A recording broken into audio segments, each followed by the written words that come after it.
तपाईँ अस्ट्रेलियामा पढ्न आउन खोज्नु भएको छ या तपाईँ अस्ट्रेलियामा नै हुनुहुन्छ भने पनि युनिभर्सिटी र कोर्स चुज गर्दा विभिन्न कुराहरू ध्यान राख्नुपर्छ।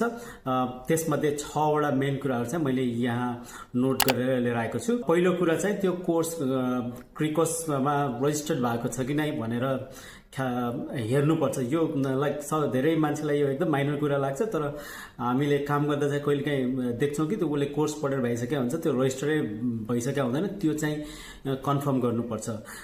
सेकेन्ड कुरा चाहिँ त्यो कोर्स आफ्नो क्यारियरसँग कतिको रेलेभेन्ट छ त्यो कुरा पनि ख्याल गर्नुपर्छ। तेस्रो कुरा चाहिँ युनिभर्सिटीको रिस्क लेभल 1, 3 होइन, 1, 2 मा 1 मा एकदम कम फाइनेन्स डकुमेन्ट भयो हुन्छ, तर अहिले तर प्रब्लम चाहिँ अर्कोपल्ट के छ भने ती युनिभर्सिटीहरू चाहिँ अलिकति महँगो नै हुन्छन्। त्यो फी मात्रै पनि हेरेर भएन, त्यो युनिभर्सिटी कस्तो छ, कलेज कस्तो छ, त्यो युनिभर्सिटी कलेजले बाहेक अरू सपोर्टहरू कति प्रोभाइड गर्न सक्छ, त्यो युनिभर्सिटी कहिलेदेखि चलिरहेको, कति नयाँ कलेजहरू खुल्छन् होइन, त्यो अनि 1-2 वर्षमा त्यो कोर्स बन्द गरेर हिँडिदिन्छन्, अनि त्यसपछि त्यो कहिलेकाहीँ एक्रेडिटेसनै ल्याएको हुँदैनन् त्यो कोर्सहरूको, त्यो पनि एकदम ख्याल गर्नुपर्छ। 4 चाहिँ त्यो पोस्ट स्टडी वर्क र पिआरको सम्भावना कति छ त्यो कोर्सहरू पढेर होइन।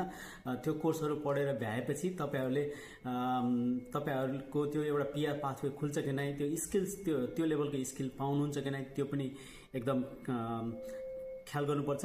अनि next is very important as well, त्यो कोर्स कुन स्टेटमा छ, कुन रिजनमा छ, रिजनल एरियामा पढेको र रिजनल स्टेटहरूमा जस्तो Queensland, western Australia, south Australia जस्तो स्टेटमा पढ्दाखेरि चाहिँ पिआरको चाहिँ अलिकति सजिलो पाथवे छ, तर प्रब्लम के छ भने त्यो स्टेटमा जबको प्रोभाबिलिटी लाइक टेक्निकल फिल्डहरूमा चाहिँ कम हुन्छ, त्यो कुरा पनि ख्याल गर्नुपर्छ।